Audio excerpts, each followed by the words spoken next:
is it that Sharif Cooper hasn't done that I could say he should do to say he's done it all? He won that championship. That was it.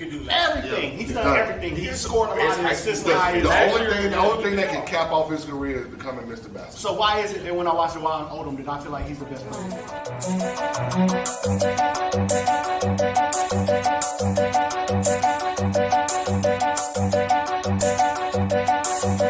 Every time I watch the Wild and Odom play, I feel like I'm seeing something special. Like I'm seeing something that I'm not gonna maybe not see again.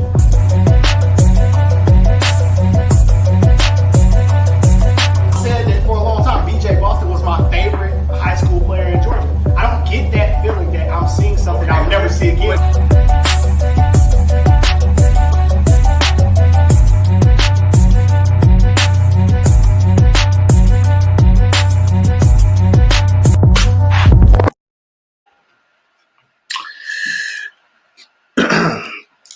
I feel like I shouldn't be the one to open the show with a yo. I feel like that should be you, Bryce.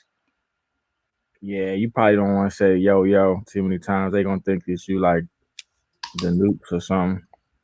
You probably don't want I don't. You know what I'm saying? It's been a lot of violence. I don't want no smoke. It's been active out here on these Twitter streets, Bryce. Are you partaking? Nah, I try to stay away from that because nah, man, because I don't try. I try to stay away from all that as much as I possibly can because I feel like if I really see you, I'm gonna say something to your face, and that shit like, nah. It's been real. It's been real active and extra, has it not? It's been real active, and I'm not giving. I'm not getting. Now I will watch it and I will read it, and that should be funny. Right. But nah, not for me. A lot of talk. A lot of talk online. Yeah, a lot of talk, and it's just like people get,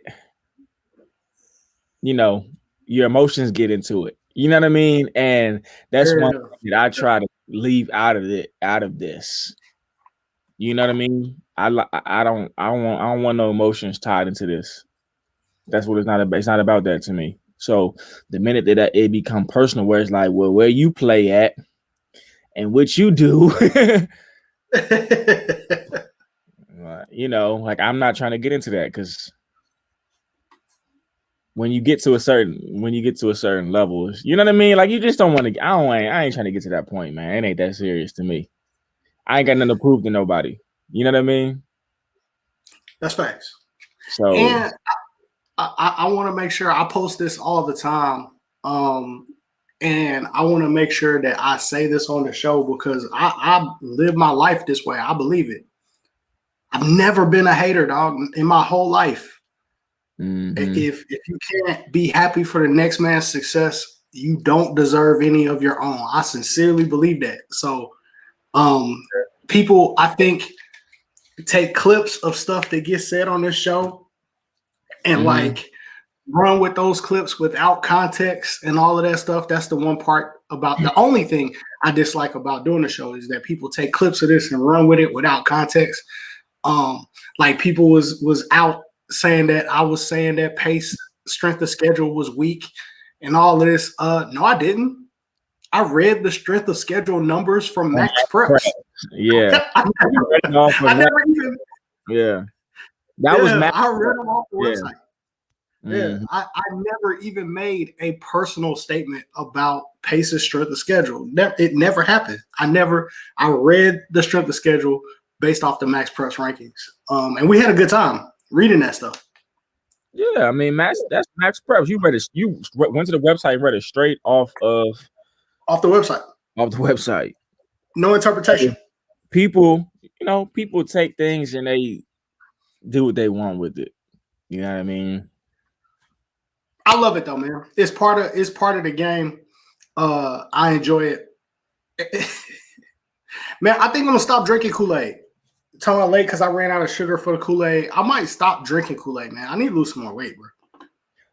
This Yeah. weight loss thing is happening, but very slowly. A little too Do slow for me. do you drink soda? Sometimes. Yeah. Sometimes. I'm not It's an like everyday. the sugar will probably help, I think, too. And sometimes I get Yeah, into the thing where I like drink a lot of lemonade and stuff like, you know what I mean? Like soda. yeah, Sometimes I think cutting that out right there, that definitely helps.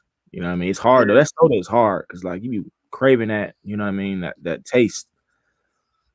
So I think this is important, man. Like people on here, we're gonna talk about the brackets for sure. Like, come on now, brackets got released. Everybody talking about it. All the redeterminant stuff is done. Like, we're gonna talk about that for sure. But it's some AAU stuff to talk about that I want to make sure that we get to before we get into the bracket stuff. And Dr. Love, you're right.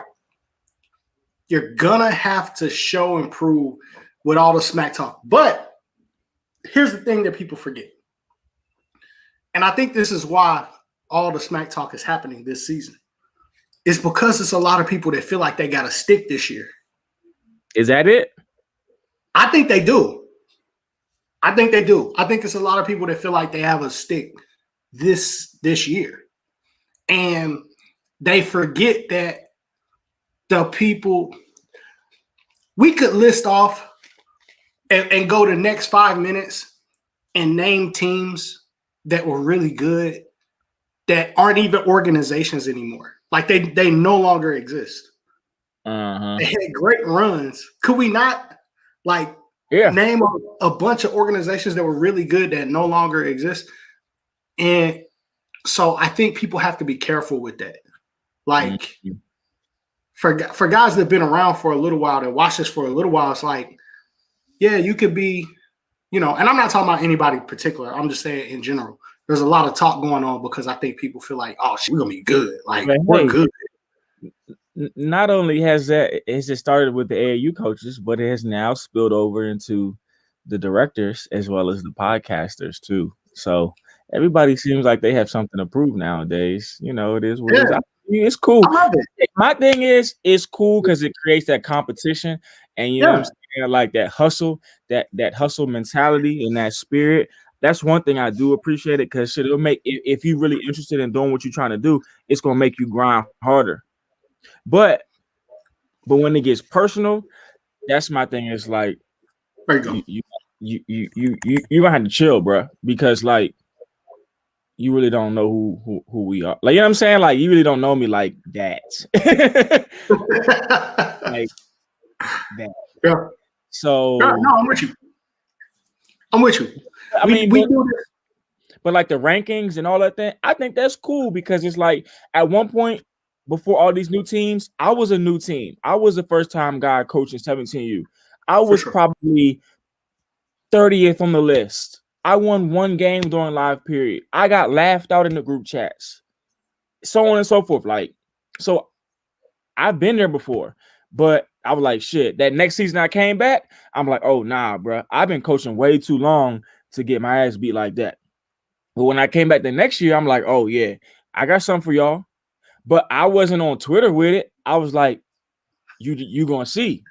You know what I'm saying? So I don't think, Drake, honestly, I don't think it's that people think that they got to stick. I think that they trying to stir up the pot so they can get more in a program or they can put themselves above other people. I don't know what it is. I don't know. I will say this. I think with different organizations, there are different games that are being played. Georgia Man Up, we playing a long game, man. We're playing a long game. I don't want to be a good team. I mean, everybody wants to be good. I hate losing. Don't nobody hate losing more than I do. Right. But I want to be here. Like, everybody knows Dez and Game Elite, they're not going anywhere. There was never a thought after Roscoe graduated that Game Elite would be no more. There was never a thought that was going to happen. Right. And again, I'm not picking on anybody. I'm just saying how it goes, right? Like, let's use Southern Stampede, right? For example. And I don't know them at all, right? But after Al Durham graduated, he went on to Indiana. Like, it was done. Yeah. And we've seen that happen with a lot of. I think part of that too is part of their situation is it's hard to keep a Nike deal. Like, talk about it. And people ask me, like, man, why you ain't got no shoe deal? I'm like, well, for one, it's extremely hard to get. For two, Yes. it's extremely hard to keep You because can't be loyal with a shoe contract. bruh, that shit is you got to have a pro on your roster every summer. Yes. Now, you should be able to get them because you have that deal, but it's still not a guarantee. And I think that's part of what happened with them. It's like trying to recruit like that is tough. And look, there are some kids that have come up through the Man Up program that we're loyal to a certain extent, right? Like I can't put you on a stage that you just can't be on. That'll make you look bad, right? That's not loyalty. That's stupidity, right? But when you're a shoe team and Nike has a kid, they're going to bring that kid over, and it doesn't matter how good y'all are or what y'all have. Like, you got to play that kid. Yeah. Yeah. But right? Like, what I thought about today, though, as a kid coming from Florida or Tennessee or somewhere, like, you're going to have to deal. You got to play that kid. Yeah. But I was thinking about today, honestly, I was like, would I rather have a team? Would I rather be on a shoe team or would I rather be on an independent team and that independent team be built around me? And honestly, wait, Bryce, before you answer, because we didn't plan on talking about this, right? Like, this is not part of the script. But since you said that, I want to do something and I want to have you answer some questions because I think it's going to be important for everybody watching, right? As I've been talking to parents, and I'm going to bring you back to the exact point that you were making. I promise. As I've been talking to parents, I've been noticing that parents nowadays, and maybe it's always been this way, right? Depending on what type of kid you have a lot of people in their ear recruiting, pitching, right? Saying a lot of different things. Yeah. Parents that watch our show, one of the things that I realize is some of the information that they love the most is the stuff that we do around like the beginning of the high school season, talking about players and parents about, hey, here's what to expect. Here's how to navigate your way through this situation. And then what we do before the AAU season. I think we've grown tired of some of this stuff because we do it kind of year after year after year. But every time I talk to parents, that's the stuff they love. So I want to toss out some stuff to you, Bryce, and have you answer as a AAU guy, not just an AAU guy, but a guy that has guided a lot of young people through this game from a young developing player to an established talent to a college prospect and on to the next level. I want you to put your parent hat on as well, right? You have a kid that is being recruited, and you have to make a choice between a shoe team and an independent team. Let's talk about some of the factors that you feel like should be considered before you make that decision on whether you go to a shoe team or whether you go to an independent team. I mean, obviously, what position is he going to play, and like how many guards do you have? Like how many people you have at that position already? When I ask that, because if you got a bunch of guards and I got a coach watching and I need him evaluated, I'm not going to do it. I don't want to split time. Do you want your kid to play the whole game?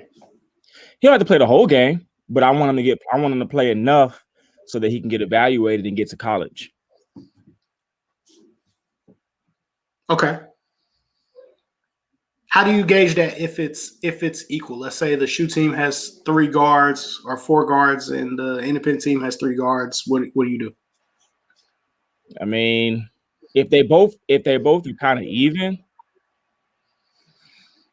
you still got to look at the quality of the player. You know what I mean? Like, if most likely independent team is not going to have 3 better guards than a shoe team.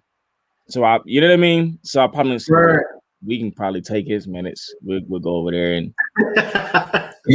Whereas a shoe team is probably going to have 3 guards that are going to be tough, especially 17U. They're going to be tough. If it's a Nike team, they're going to be tough.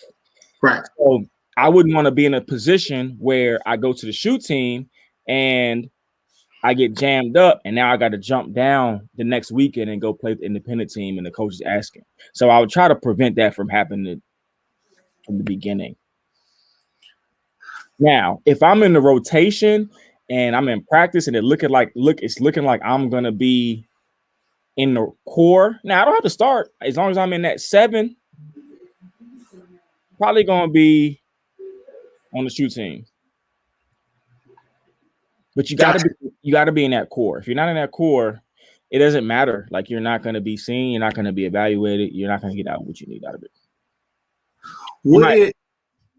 Would it matter to you whether or not your kid, let's say for instance, your kid is the 6th or 7th man on the shoe team versus being the star player independent? And I ask you that question because you've had players come to you that were in that position. No, now there's no doubt in my mind, if I was a parent and I had a child that was a 17U kid or rising senior, whatever, and an independent team said, we really want him, we'll build around him, we'll play in great events and get him to the next level, I'm probably going to play independent basketball. Now, how you can finesse it, how you can finesse it and get the best of both worlds, how you get the best of both worlds is play on an independent team early on, play well, dominate, get your stock up. When those end of the summer events come that are in Vegas and Augusta, and when the phone rings, when the independent team is done, that's how you get the best of both worlds. That's, you know what I'm saying? That's what I would do. Free game, late July. Right. Because that's when it matters anyway. Those are the biggest live periods in grassroots basketball is late July anyway. Late July. Yeah. So if it were me, and I thought about this earlier, like you said, we did not talk about this. But if I had here's a prime example of what you're talking about. Yeah. Marcus Foster, we built a team around Marcus Foster. Marcus Foster was able to take 20 shots a game. Yes. To the point where I was like, dude, can you please stop taking so many shots? You pass the ball sometimes. But we built the team around him and 2 other people. We built it around him. Yes. He had the green light. He could develop on the independent circuit against good competition, and a lot of coaches watched him. And guess what? The same schools that recruited him or came to his school were the same schools that anybody else would come to on the shoe team. Alabama, you know what I mean? They all stopped by to see him on their recruiting trail. He played independent basketball. Now, could he have gone high majors, different things? Yeah, probably. Has he, he was young too. So my thing is, though, I need the development. I need the playing time. Then as I if I'm killing, let's talk about what we can do to move up.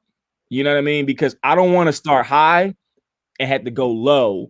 And then the coach say, well, damn, you was just on the Celtics, but now you on so-and-so. You know what I mean? I wouldn't want to do that. And with the way the technology is nowadays, you have phones, you have videos, your computers, you can play on the independent team. You drop 20 a game and they go on Twitter and you get the tweets by the right people, you straight. I think that's the number one myth, though, is that you can't go high major playing independent basketball. You can. People do every summer, right? Now, I'm gonna ask this question: Do you think? I personally think that Furman was a great fit for Marcus Foster. Mm-hmm. Do you think that going high major would have been better, for example? For him, for example, is that a bigger notch in the cap to go high major, or is it best to go to the right situation? That's tough. I mean, I think most people, even coaches and players, dream of playing at the highest level naturally. Yeah. So, yeah, ideally would have been fantastic for him to end up at a higher major school. Sure. But let's say he's only a freshman. Let's say as a sophomore and junior, he becomes their number one guy or number two guy. He probably doesn't have to look over his shoulder as much, and he can play basketball for the next 3 years and take it from there. Whereas Alabama, they're going to recruit every year. Top ESPN guys. Does the fact that we see so many non-high major guys in the league, does it change that opinion at all? It seems like it doesn't for a lot of people. It doesn't really change their opinion. The people in NBA are looking at stats. They're looking at, you know what I mean? Like, they're looking at everything. So how you handle pick and rolls, they're looking at your numbers, your efficiency, all that stuff. Like, they don't care whether you're high major or not. They want to know you can play. Yeah. So I want to go back to this. We're talking parental decisions, right? Mm-hmm. Let's talk some red flags. Somebody's coming to recruit your kid for AAU. What are some of the things that you feel like are? I won't make this interview wise, so I'll jump in a second. But what some things that you feel like are red flags that parents should listen to? Red flags. I think definitely the events you play in. If you're older kid, and you're not playing in certain places, like that's an immediate red flag. I would pay attention to me if you're a Georgia kid. You know, it always makes me nervous about how many times I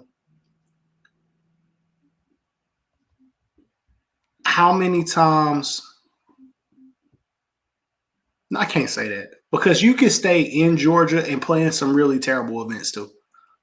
Yeah. But I always worry, right? So coming up, I saw a bunch of teams build their reputation off of going out of town and getting a lot of wins in a lot of out of town tournaments. And I always looked at it and kind of rolled my eyes because if you're not playing at the opening, if you're not playing at the tip-off classic, if you're not playing, right, you know what I'm saying? Sweet 16, like if you're not playing in these big events that are here, so what? You went out of town and won an event, like I think competition was the main reason you got to play in those type of events is because you got to see if your kids are prepared for college, if they can handle playing at that next level. So, and you're gonna get that quality of games when you play at specific events, and if you're not, then you're setting their team up for failure because when they get to college, they're not going to make it to college for one. If you ain't playing nobody, you know what I mean? So I think that's one red flag. I would say connections is another red flag. In this day and age, I would say lack of social media presence is a red flag. And I get it. We've had OGs in the game that been, coaching AAU for years and they don't actively tweet and stuff like that. I get it. But I think in this day, a lot of what we see and read, you know what I mean? It makes a big deal. So if I got a player that's playing on independent team and they're not tweeting out anything, that's not gonna work. You know what I mean? Like it's not gonna help you out. You gotta actively, and I'm not saying tweet out craziness. I'm just saying basic stuff like stats. You know what I mean? A couple videos here and there. Now, and Dre, you were asking about like the high major thing, and what I think we don't remember, what we don't think about when it comes to high major basketball is those dudes are like a step below the NBA. You know what I mean? Like they're looking for NBA prospects at that point. And in Marcus's case, he was a younger senior. I think he could have went high major if he took, and he did redshirt, but if he took that year and not redshirted, and did like a post grad, yeah, he probably would have went high major. But he went on campus and he liked it. You know what I mean? So Right. that high major is not. It's great if you can handle it, but what people don't understand is, okay, so are you going to be able to? You can play for Huggins. You know how hard you know how hard you have to play. So Frank Haith calls you. Do you know how tough that AAC conference is? And he's gonna make you play defense and dive on the like. It sounds cool. Sounds good. Yeah, it sounds good. Sounds good. Even like mid-major basketball, like, bro, you gotta play hard to play in OVC, bro. You know what I mean? Like, and that's my thing with kids, and I try to be as honest as possible without hurting their feelings. But it's like, if I'm by myself or I have one assistant on the bench, right? Let's say I have two people on the bench, and me and that assistant can see that you're jogging back in one of two AAU games on a Saturday, you think that you're going to be able to play in the OVC against Murray State, Jacksonville State, Belmont? You got another thing coming. It's not going to happen. Because 6 coaches and 2 GAs, they can see it. They're going to record it. They're going to see it. They're going to expose you, and you're going to get sent home. You know what I mean? So the high major thing, man, is different. And you have to be physically ready, mentally ready, and you damn near have to be a pro. You know what I mean? Like, you got to be a pro. You got to be really good. Your stock has to be extremely high in recruiting, all that.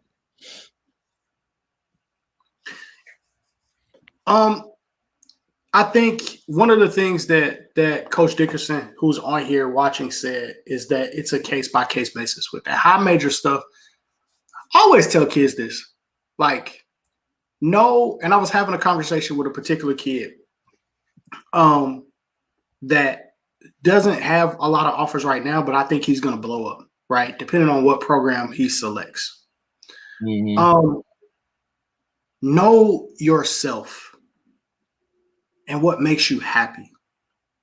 Yeah. Don't get caught up in the prestige and wanting to keep up with the Joneses when you select your college situation. Don't get caught up in wanting, you know what I'm saying? Sometimes as parents, you know, like I've heard parents like almost like a bragging thing. Well, my kid has 8 offers, or my kid has 12 offers, or we have like, you can only pick one school. Yeah. Right. No matter how many. And if you're young, and if you get offered like and you're a 2023 kid and you get offered to a high major school, like, can't sign it. Right. You got like 3 more years of high school left, bro. No, yeah, you can't. So don't, like, I tell kids, the advice that I was giving this kid, and I won't say his name was, I said, look, go to a school that has your major. Right? What do you want to do? What do you want to be? What do you want to study? Like, keep that in mind. Don't just take, you know what I'm saying? Right. Can I from my experience, can I keep it 100 with you on that too? Yeah, sure. Go ahead.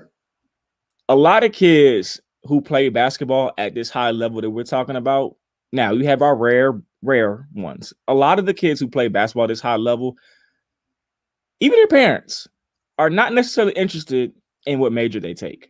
At all. And you know why I know? Because if you look at some of these rosters, right? Yeah. And everybody on the team majors in criminal justice, like Clemson football team, the whole football team majors in criminal justice. Like, they don't want to be police officers. That's easy for them to send the test answers. Exactly. So, but do you want to use basketball, or do you want to let basketball use you? Like, what are you going to college to do, man? Yeah. Like, you're going to get that free piece of paper. Like, it should mean something. You know what I mean? Or to me, that's hard. If we're not pushing that, then I believe a part of the game is lost if we're not pushing that, right? Like, go to a school that has your major. Go to a school, if you hate snow and cold weather, bro, don't go to Syracuse. Yeah. You're going to hate, like, you know what I'm saying? Like, go to a school that's in a city. If you have the opportunity, go to a school that's in a city that you might like to be in for 4 to 8 years after you graduate. Because what if you want to stay around the game? If you're not a pro and you want to stay around the game, you want to become a GA, you want to get into coaching, or you want to do something else involved with the school, you've built so many networking opportunities in that city because you play there. But if you hate the actual city that you living in, yeah, and you're gonna want to come home, you're gonna leave all those connections where you were at, right? So like, go to a city that feels like home, yeah. or a place you could see yourself at least for 4 years after you graduate. One of the comments, I think it was from Coach Dave. He said that it's rare that kids go from independent circuit to high major, which I kind of agree with, because a lot of those high major kids get recruited by the shoe teams. So, you know what I mean? So even for me, I know what my lane is. Now, I'm not saying that I don't want to go after those kids, but For sure. when I look at who's available, I look at, okay, I think he can play like mid-major. Does anybody know him? Is he a sleeper? Is he, you know what I mean? That's the one I try to go after, because is his recruitment kind of like slow? Because it's kind of hard to get those popular kids that are, you know, high major or got stars, because they're gonna go play for a shoe team. If I can pull up to the school or whatever, your house, and pop out and give you 3 or 4 shoes, you're gonna play with him. Or I can guarantee that you're gonna be on Slam Magazine, you know what I mean, or whatever. I can't guarantee you any of that. I can guarantee you I can bring my own cameraman. I can post my own tweets. And the coach is gonna see it, and you're gonna get exposure, and you're gonna play a lot of minutes. I can guarantee you that. I can't guarantee you anything else. I can't give you anything else. For sure. I think the other thing too is, and whether you're picking a college or whether you're picking your AAU team, if you know, and I was talking to a kid and I was like, look, if you know that if your expectation is to come in day one and start, right, Mm-hmm. then you should select a school or opportunity that's going to allow you to do that. You may not want to take the highest offer that you get, because that may not be your situation. I don't think that happens at any level. You think you're gonna go to a JUCO and say, "Oh, I want to go start. I'm going there," or "I'm gonna go NAIA. I want to start." Like, I don't think it doesn't work like that. I just don't.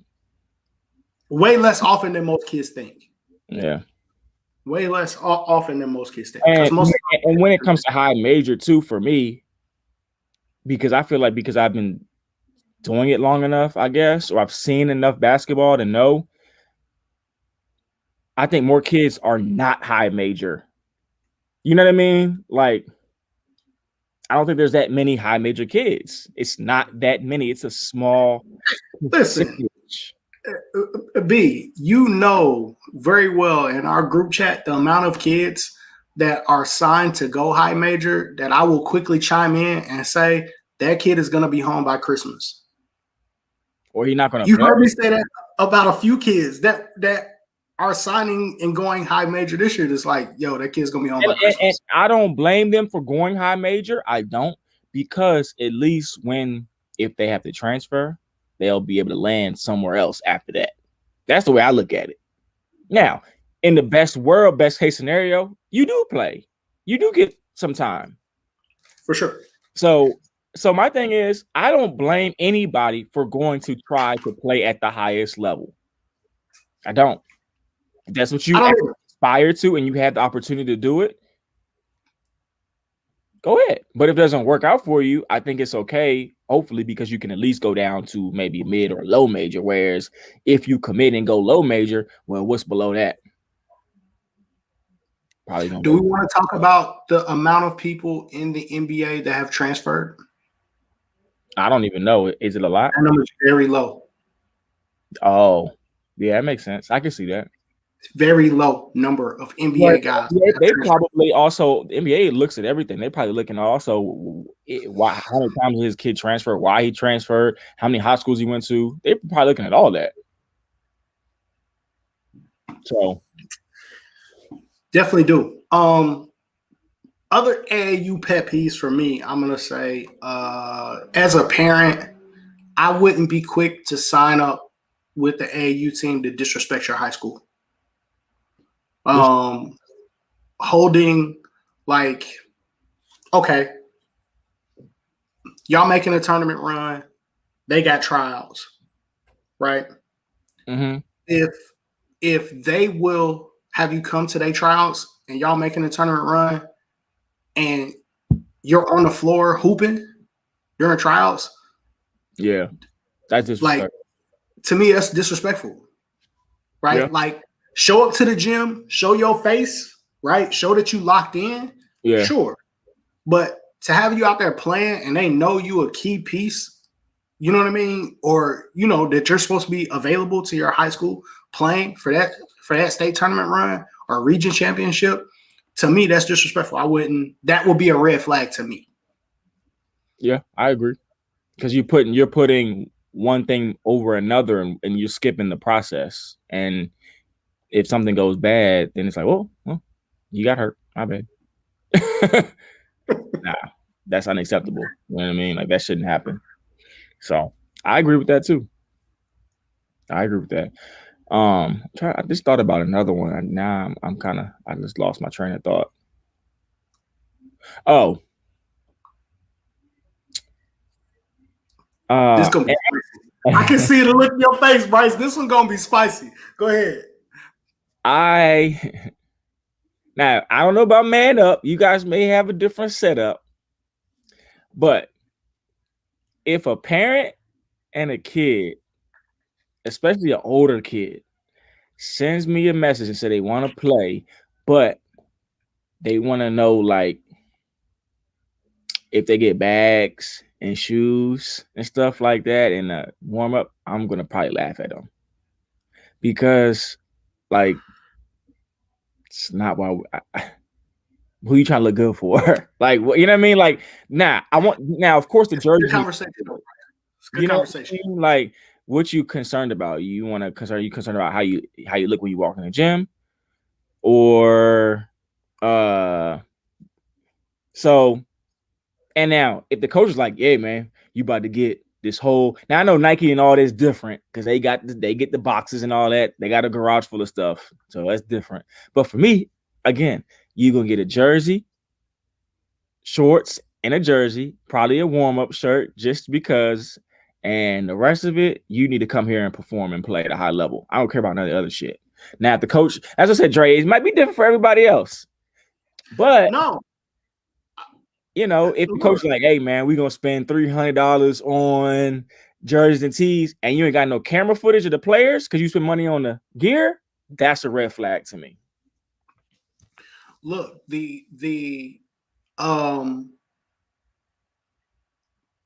that is an important piece. And I think for 17U, you typically cut that out. Because, like you said, you know, we're independent programs, man. You're not gonna come to Georgia Man Up like, I mean, you know, like, you can't have it both ways. You can't. Mm-hmm. There are pros and cons, right? Like you don't want to necessarily go to the shoe team and not be the feature player or not get that type of burn or whatever. Or sometimes if you go to a team and you know who the guy is, the dad is the coach. Not knocking everybody, because some dads do a great job of coaching their teams. I know some dads that do an amazing job. But you know who the guy is. You know who's going to be catered to or marketed on this team. If you don't want that experience and you go independent instead, then when you arrive at your independent program, you're going to have to pay fees and you're not going to get a bunch of free stuff. Yeah. But you'll have an opportunity to be marketed, have your player marketed and play in great events, get great matchups, and be the feature guy. Yeah. It's a trade-off. If you want the free stuff, then you got to go deal with what comes with those free shoes. But you've been buying, I would say to the parent, you've been buying your kid shoes this whole life. Yeah, that's true. You've been buying shoes and shorts for this kid his whole life.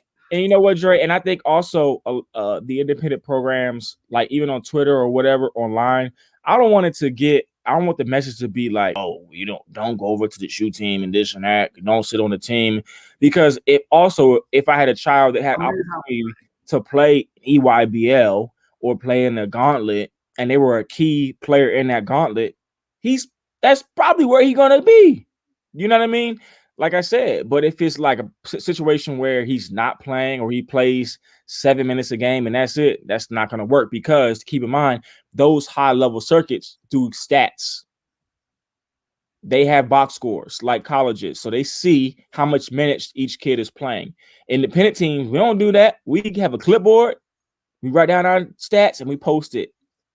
So EYBL and Gauntlet, all that, we can go on there after the game and check and see how much minutes playing time Johnny played. And when Johnny only played 5 minutes, guess who I'm gonna go call the next week and see if he want to play and play more minutes. That's a fact. I do want to point that out too, man. And I'm gonna leave this up for a second because that I don't want to make it seem like we're sitting around hating on shoe programs, because we've had directors of shoe programs on this show, and I've had conversations with kids of mine, and I told them flat out, if you got a chance to go play 17U and play EYBL or play 3 stripes, specifically more so EYBL though, and you're gonna play, yeah, you got. I'm not gonna knock you from taking that opportunity. I'm not, unless you really just experience it. And there's some kids that have been playing with independent teams as a younger age and they stay loyal. That's cool too. That's cool too. Yeah, I think it's a case by case like basis for sure. I'm just saying that I wouldn't be upset with a kid in my organization for taking that opportunity. I wouldn't not tell a kid. If a director did the right thing, instead of going directly to the kid, came to me and we had a conversation and they was like, yo, we think this kid, blah, blah, blah. Cool. I would never deny that kid that opportunity. I would never do that. I would never do that. That's a great, even the atmosphere, especially at 17U, is great. I would never block somebody from experiencing it. And I've had that happen a couple of times. I understand that if an independent team approaches you and you do play and you're the feature guy, and let's forget about COVID, forget about that for a minute. If you're a feature guy and you're possibly a high major talent, they're gonna come watch you. They're going to come see you. They're all coming. They are all coming. They're all coming to see you. Yes. They're going to leave Lake Point and they're going to drive down and all sit on that court and watch you. And the guarantee factor that you have is that you're on an independent team. It's being mostly built around you and you're not coming off the floor. That's the one really great thing about the independent. You know what I mean? Your stock really can rise. Your team, I'll add this in too. Your program should also be able to help you get into the right camps as well. That's important. They should be helping you and making sure that you're aware. Maybe have enough connections to get you a discount code or something to get you in camps where there's going to be a lot of media and you're going to have a lot of opportunities. Hey, I ain't gonna lie. I ain't gonna cap. I don't always have a discount code, bro. So I can't say I always have them, but we do sometimes. Yeah, but you gotta think, man. Sometimes parents asking for a lot. Like, this is not. I do not make a living off this. I do this for fun. I do this because I enjoy doing it in my spare time and helping people out. You asking me for discount codes and a bunch of shit, like, bro. I'm gonna try, but I can't guarantee. I can't guarantee that, and that's how people make a living too. So if they want to give me the discount code for you, that's cool. If not, like I can't really. And my thing is, don't ask just for the sake of it, right? Like I know, like, okay, so I'm gonna go back to this because this is extremely important. So how late can a parent be on the money? What you mean how late? What you mean how late? Look, Man. If we play on March 20th, man, you need to have that in 3 weeks in advance. this is why I don't. This is the thing Now, that I. here's the thing, Dre. When it's a live period and I got to put their names in a book for the NCAA for the coaches to see it, you think the parents gonna allow me to be late for that? Right. Absolutely not. Right. So why is it? So why when I got to pay for the event, you can be late, but when you don't get your name in the book, you're gonna be mad at me. Here's the thing that I think, and I'll just say this: as an independent program, we have helped a lot of kids, bent over backwards for a lot of kids. And it has almost always 95% of the time we've been burned by it as an organization. So on a case by case basis, when an organization can understand a family situation, like there's a kid right now in Savannah, and I won't say his name, but there's a kid right now in Savannah that if I get that kid, we're gonna help him. Yeah. Because I know his situation. Right? Like I'm not gonna tell him have my money or just figure it out. You know what I'm saying? There are some kids who don't have, you know what I'm saying, who don't have that type of support system financially or whatever, or impacted, whatever. So we always try to help the families that are like that. But understand, Nike is not cutting Georgia Man up a check. Right. This coming out Adidas is not cutting us a check, right? Like, and I'm not rich. Right. So it's not and just that's my allowing thing. your kids to play for free. Like no, I'm paying for that. Right.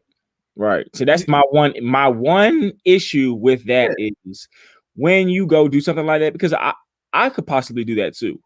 And I might do it. I might sponsor one kid. But the thing about it is you turn around and you're gonna go play on another team the next week after I'm paying for you. No, that's not gonna happen. Has happened to me. Yeah, I'm not. No, I'm not doing that. Has happened to me. Yeah. I'm not doing that. Because they not cutting me in. They not going half on the deal. I want to talk about this, right? How teams come up with the fee that you're paying, because I don't know that parents understand that. Like, we look at all the tournaments that we're going to be in and the cost of the uniforms, and then like divide that number by 10, and that's our fee. Right? Like, there's no magical. Yeah, there's no magic money, bro. Like, those 2 practices in a week, which if you get a good connection with a gym, hopefully it's only $50 a night. Sometimes it's 175, 100. So you throw in two practices a week throughout the season, and then you throw in your fees. So if you get new jerseys, especially if you get Nike ones, it's probably going to be like 1,700 or whatever the case may be. And you include 6 to 8 tournaments. That's how the fee is broken down. That's how you come up with it. So that's how you come up with it. When your kid plays and you get a discount and a little bit of a coaching fee, I might add too, stipend. Right. And so when your kid plays and you get a discounted fee, or you play for free, we're paying for that. Like, my kid plays in our organization and I pay the same amount that all the rest of my parents pay. Right. So on top of that, the kids that get, that need it or need help, look at Dave, and we still come out of pocket. That is for sure. Right. So when we go out of town, parents, and the lobby is lit and there's pizza and there's all kinds of stuff going on in the lobby. Yeah, we're coming out of pocket to create that experience, because to me, it's great for the kids that are in our program.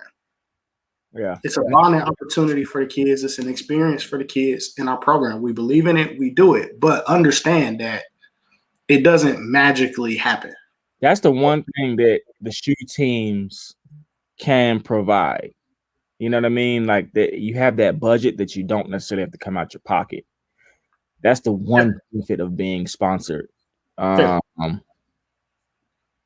But other than that, man, it's hard. It's hard to get that stuff. It's hard. You got to have obviously AOC had a pro or two pros, maybe three. You know what I mean? Yes. Georgia Stars have been around since the 80s, and they've had numerous pros, Lou Williams, and the list goes on and on and on. You've got to have Celtics as well, numerous pros and McDonald's All-Americans. And they've got to, in a sense, and I don't necessarily know how it works, to be honest, but I feel like they've got to let you in. You know what I mean? Like it's a fraternity. Like they got to let you in. Whereas an independent program, like shit, we can do it. I can do what I want to do. You know what I mean? You're really hustling. And I do say that there's a lot of people, no disrespect to anyone else, but like I can't call one of the Migos for our, you know what I'm saying? Like we can't make that phone call. You know what I'm saying? But shout out to them though too, because I will say this. This was brought up. Mark Edwards brought this up one day, and I got to shout out to Team Huncho because out of all the hip hop artists that have come out of Atlanta, there aren't very many of them who've given back to the community the way that the Migos have with Team Huncho. So I do got to shout them out for that. Love the fact that they're doing what they're doing. Dre, I think if I had a shoe team, I would be, and this I'm not trying to might be problematic. Yeah, I think that would be a problem because it might be problematic. Because the recruiting playing field is now evened out. Yeah. So even that playing field out, and then you have a good program and staff. I think I could make some noise, but it's difficult. And I also am cool with the lane I'm in. Like I'm cool with the kids that are under recruited, overlooked, under recruited, and end up being really well down the line because nobody can say, "Oh, shit, well, I trained them, or I brought them up, or I did this, or I did that." Well, you ain't did shit. They don't got no offers. They don't, you know what I'm saying? Like, right. So I love the lane that we're in as well. You know what I've learned this year, or what I feel like I'm getting better at this year? I'm getting better at talking to parents this year. In what way? When I say that, before I would pitch and sell our program, I don't pitch and sell our program nearly as much as I used to. And I've been getting directly to the point with parents of asking, and this is a crazy question because you would think that the answers that I've been getting would be different. I have been asking parents, "Hey, what do you want?" Yeah, but the answers you're going to get when you ask somebody what they want are going to be crazy. It's been the greatest experience as a director, cutting straight to the chase of asking the kid and asking the parent, "What do you want?" And it's so important because hold me accountable, right? But I want something that I can hold them accountable for as well. Because this game of basketball, youth sports, it gets so emotional, and you mess around and go 2-3 in an event or 1-4 in an event, and it gets so emotional, and people get off track about, okay, what is it that we're being judged by? That's the only thing that I wanted this year more than anything, because again, of the fact that I feel like we have bent over backwards for people that have taken advantage of our kindness and our organization. What do you want? And listen, hey, the world, right? But Coach Dickerson, when you ask that question straight up, most of the time, they just stop and they get real quiet. And they start thinking before they answer, because I don't know that many parents have really sat down and thought about what is it in your heart of hearts? What is it that you want out of this experience? Does it matter to you? Can we role play? Can I be a parent? Yeah, go ahead. Go ahead, ask me what I want. Mr. Williams. Yes. What is it that you want? Well, I definitely like my son to play in the SEC, specifically for Coach Cal. Do you have Coach Cal's number? What? I don't think I can help you. That's what they're gonna ask you. And Bryce, that's how the conversations have gone, right? When somebody asked Dave, could he connect them with Arizona? The answer would have been as in Wildcat. University of Arizona. Come on. Now, here's the kicker. That's EYBL only. Does Dave being our director of recruiting at Georgia Man Up, does Dave have a contact for University of Arizona? Yes, he does. He better than me because I don't. However, if they don't know you already, what are the chances that, right? Like, I can tell you my specialty. If you're looking for Arizona, Kentucky, North Carolina,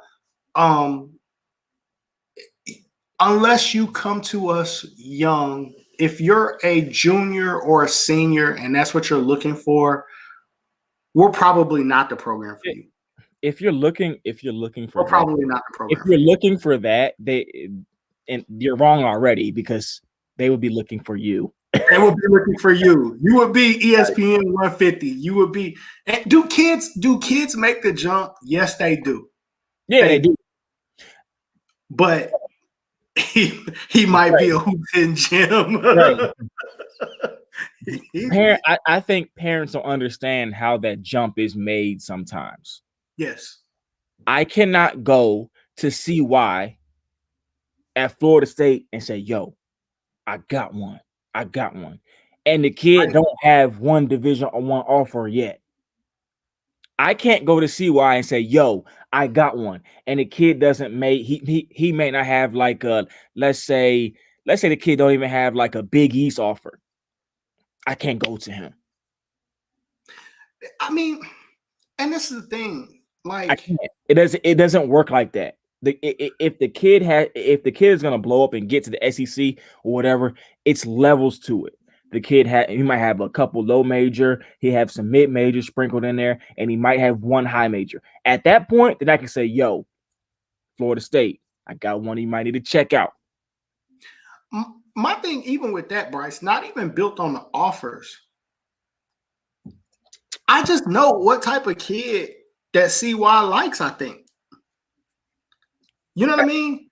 I have had one person in my last 4 years that I said a text to Virginia Tech and Florida State. One. That's what kids don't understand.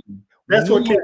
And they would have taken him, but it's late in the game for those big schools. Sometimes they jump on him early. One. I consider guys like Penny Collins, Russ Williamson, Andre Gray, Huff, like those are my friends. Right? CY even, like those are my friends. Do you know what you're going to have to look like for me to make that call? Because this is the thing. Because they're my friends, I think they would come and look if I said that. Because number one, I never do. I'm like you, Bryce. I may get one that I make that phone call for, right? But if they come and look at you, do you understand?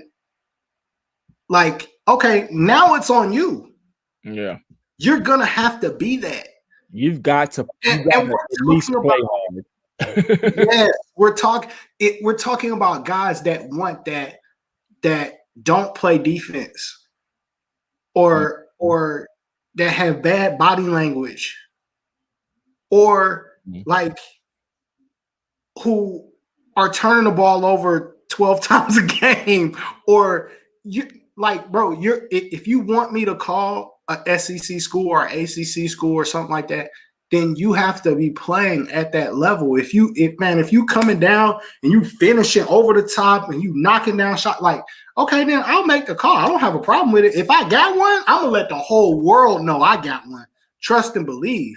Yeah. But you have to be that player. And when a coach is telling you what you have to do to be that player and you fussing and arguing back and forth with my coach and you're not doing that, then no, I'm not making that phone call. I think, and I got 2 points and I'll be done. I think from the parent standpoint, they've got to understand, and the kids, they've got to understand that if I decide to make that call or that reference and it doesn't, and you're nowhere near what that level is, I've lost all credibility. All credibility. They'll never come look at another kid for me. Now, if they walk away and say, you know what, I can see what you were saying, but he might not just be quite right or something like that, then that's cool. Maybe he didn't play hard enough, maybe he had a bad game, but the coach is still going to be able to say, okay, well, I see what you mean. Like the kid's 6'7", he could put it on the floor, he can knock down shots. I see why you called me. So that's cool, but you know, you've got to be able to play the game. So this week, even I had a high major school call me and he said, you know what, like I trust you and I trust Huff. So I'm going to call you and I'm going to reach out to the kid because I trust y'all I trust what you guys are telling me. Yep. Now understand, this is that was the first time I've ever had that school call me. It's not like I'm doing that every day. It's and the kid he's at the point where his stock has continued to rise to where he will play at that level. So I think it's just like, you know, I'm not asking nobody. I'm not going to ask you like what you want. I'm not going to do that because I feel like that's a setup for me. Cause it's like, I don't. Oh, I'm gonna ask. As much as I would love to have Coach Cal's phone number in my phone, I don't.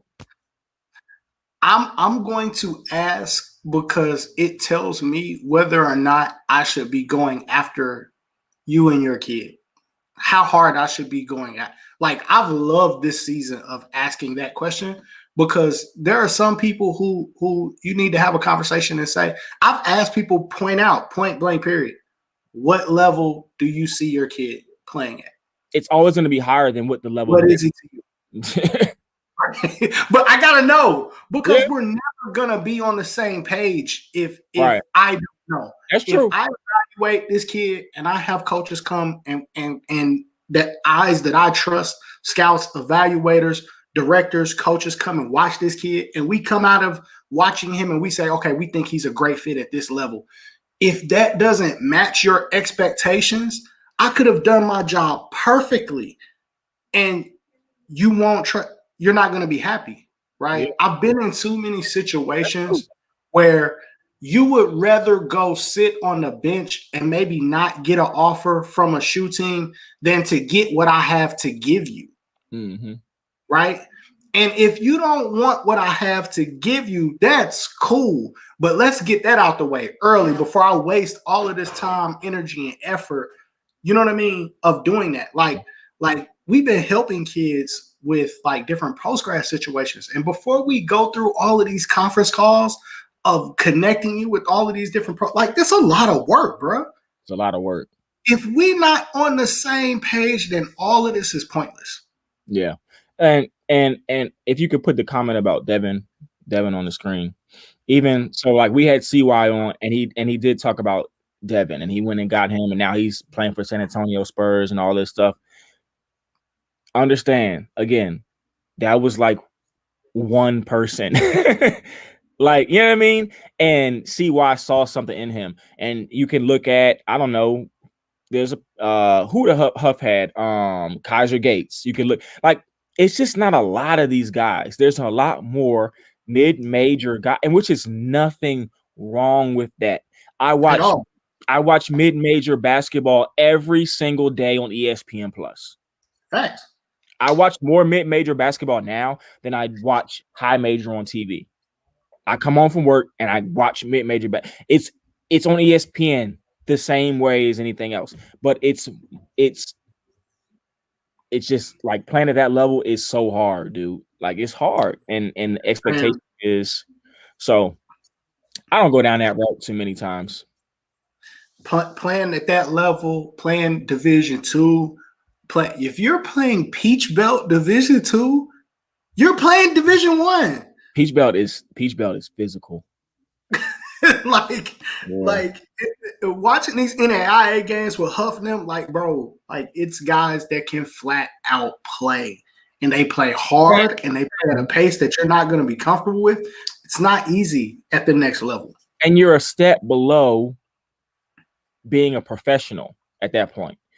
Yes. So if you're a mid-major player, you could even be a Division II player. We've seen Division II players from Morehouse go to the G League, you know what I mean? Like you're a step below payments, direct deposits. I'm gonna play hard as shit. And I was actually watching the Chris Paul thing with North Carolina Central. It's a good special on ESPN Plus. I watched it over the weekend, and he was saying he was in the huddle. He came to their practice and he said, "Hey man, you know why you'll never take my spot?" And he's pointing to one of the college kids. You know why you'll never take my spot in the league? And he's like, "Nah, why?" Because I'm gonna outwork you still. Because I want to get paid. Like it's not gonna happen. It's not gonna happen. So yeah.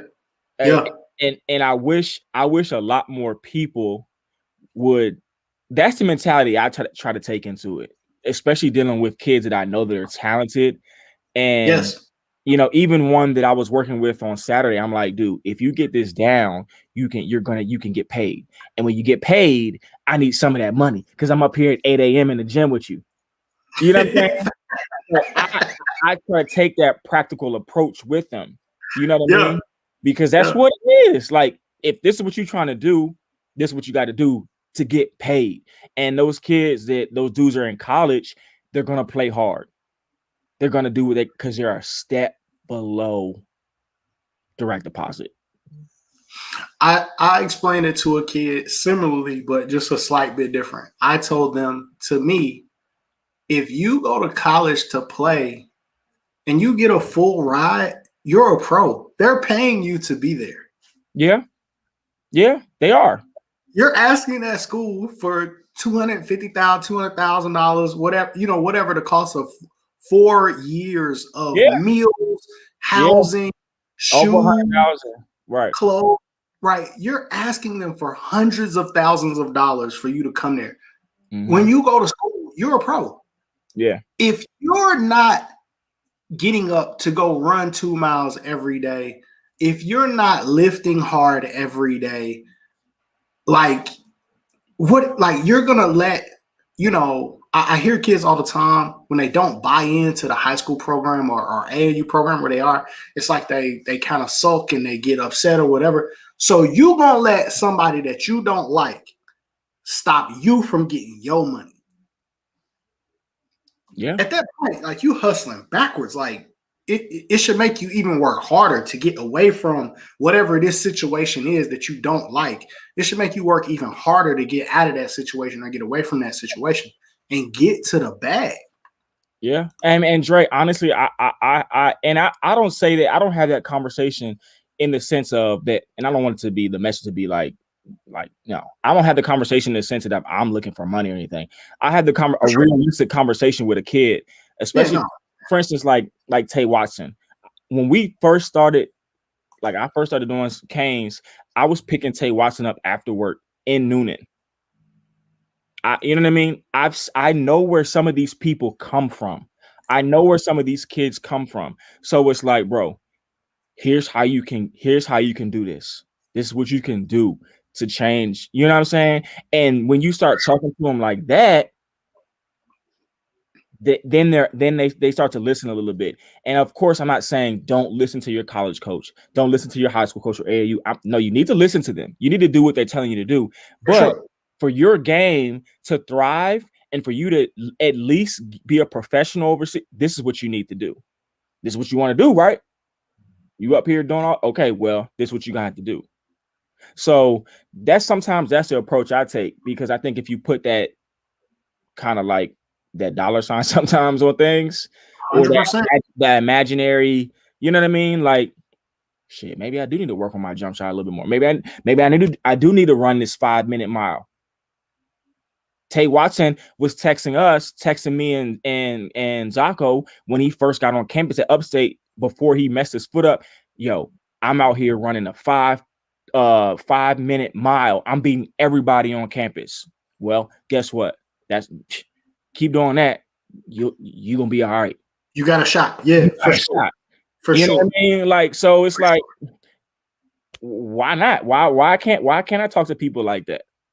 You know what I mean? And I'm not saying to do it strictly for the money, but I'm saying, like, bro, if you want to change the situation, even like you said, Dre, academic, even a scholarship is changing your situation. You don't have to pay for your academics. You need to run. You need to run. You have no excuse not to get your ass back on defense.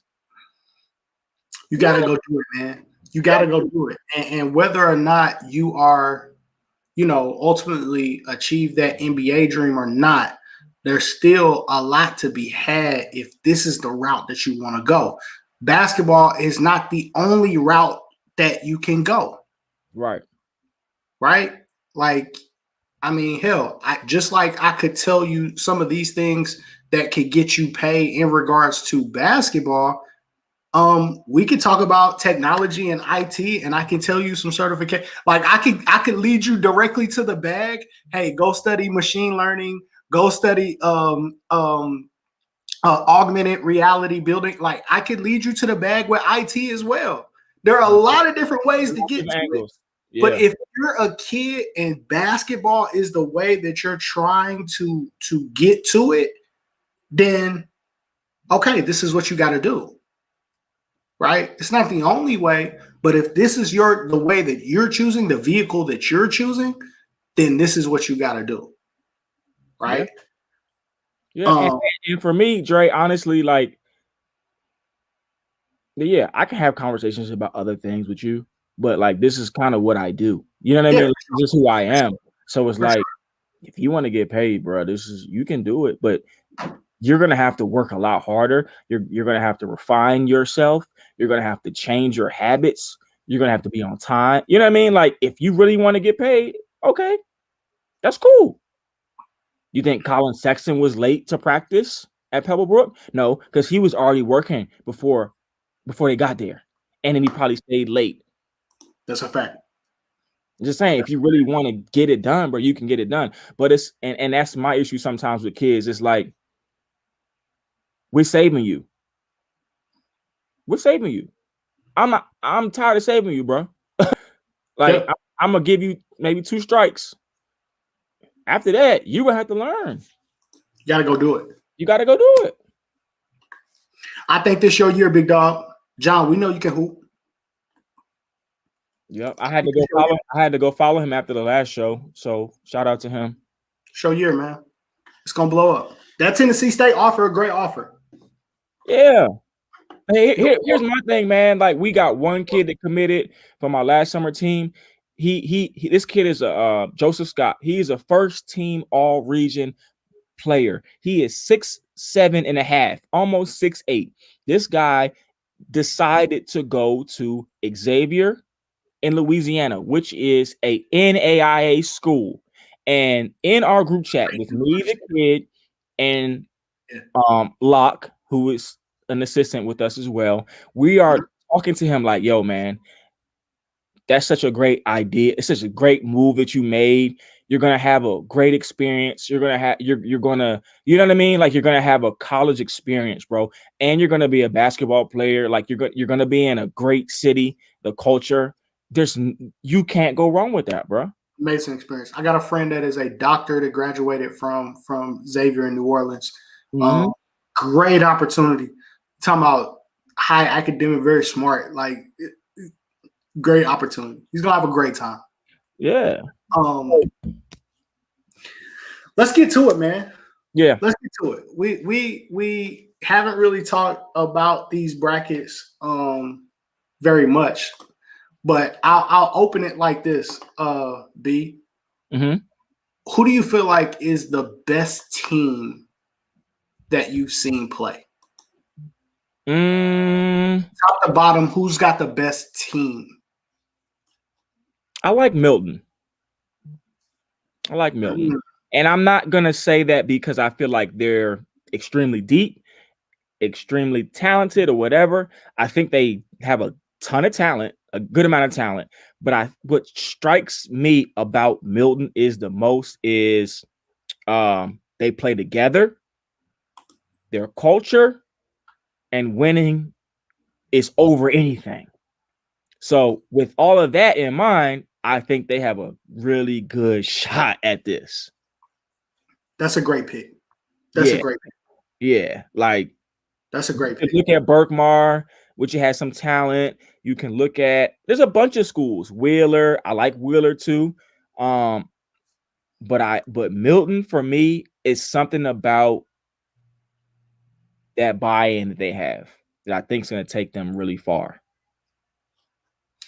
That I wasn't expecting you to make that pick. That's a great pick as the best overall team that you've seen. That's a great pick. I'm gonna stick with Pebblebrook being the best team that I've seen. Although I do have to shout out to I like Pebblebrook. I have to shout out to McEachern.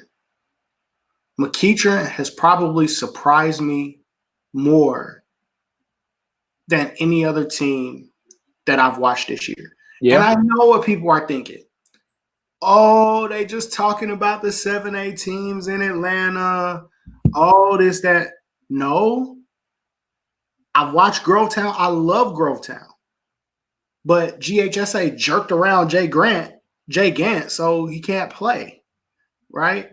I think Evans is really good. But I knew Evans was really good last year. I'm gonna be honest. I didn't think McEachern was gonna be good. I did. They still have high IQ athletic basketball players at the end of the day. They do, but I just didn't. Cam McDowell's different, bro. There's such a positive energy force for that team. His positive energy is infectious, bro. I think with that group of kids, it could have went a totally different direction. I give him a lot of credit, Coach Thompson as well, for having these guys where they are right now. Not just the record's out the way, bro. Like that's is what it is. I'm not saying that. I'm saying how they look as a team. They're tough. That's a basketball team. They're tough. That's a basketball team. I like Chattahoochee. I do too. I didn't look at 6A as much. I didn't study them as much as I should have. But I think Chattahoochee is going to be tough to beat. Especially if you don't have a big guard or a big person or a scheme to put on AJ White. I think they're tough to beat, man. They're tough. Very tough. Let's go through it, man. We won't go through every bracket, but Bryce, if you want to pull them up on your side, we don't have to go through everyone. Pull it up. Hold on. Why is this not pulled in?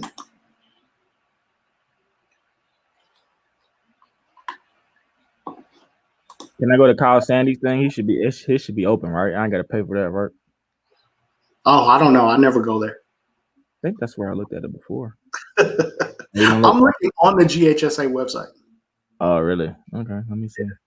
Yeah. Somebody posted a whole bunch of. Oh, you know who it was? I think it was Hoop Scene that posted the whole every breakdown.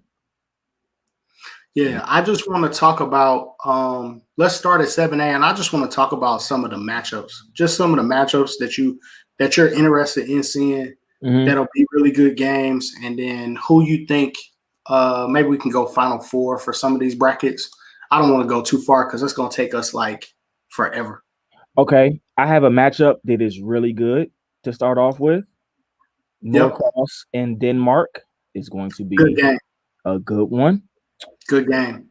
Um, I think Gainesville and Archer is gonna be a really good game. Archer is tough. Their guards are tough. Guards are tough.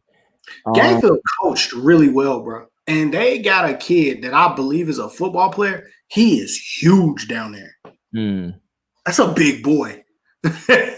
Like and it is like 6'8", like and 300 pounds. and Like he's a big dude. the other team in that 7A that I'm intrigued by is Discovery.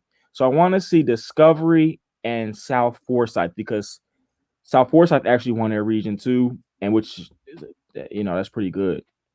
I feel like Discovery can make a run.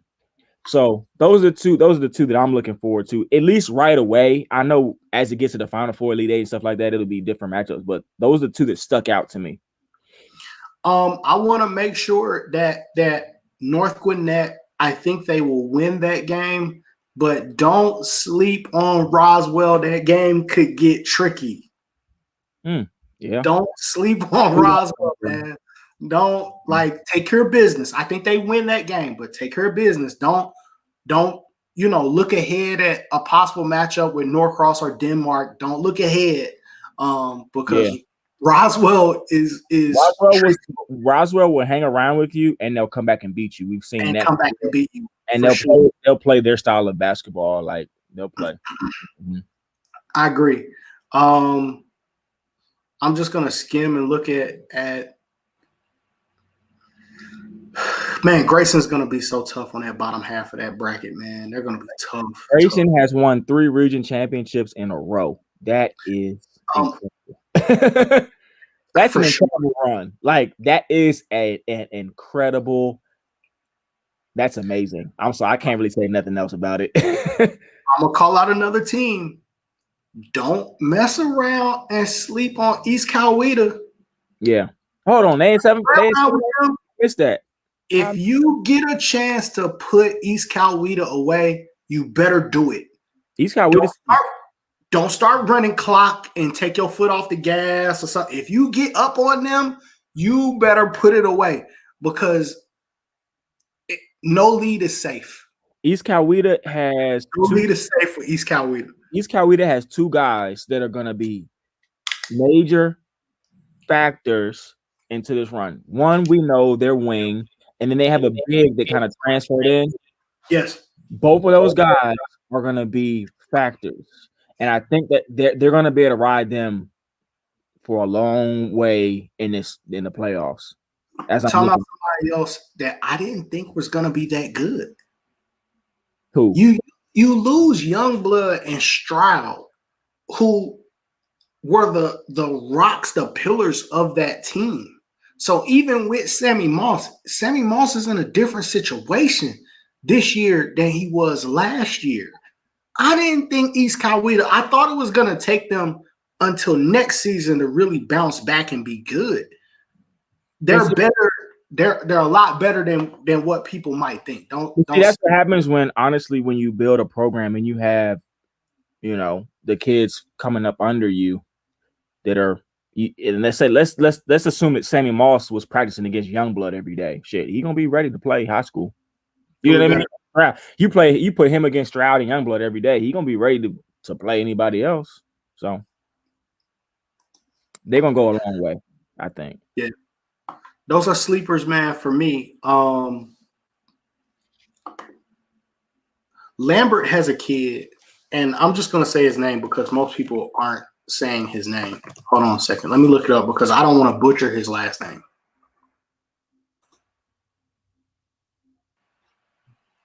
His first name, I know, but I don't want to butcher his last name. People get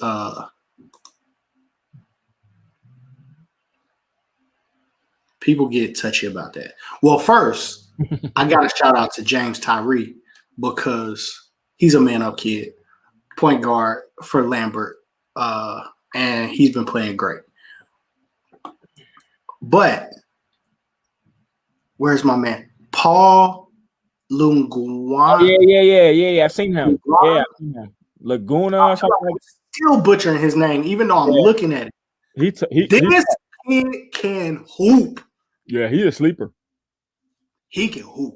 Mm-hmm. Like, so he's one of those kids that would make me nervous in the state tournament too, because he's all over the place. Like, he can score like down low. He can score on the perimeter. And the crazy thing is he's really only about 6'3", maybe.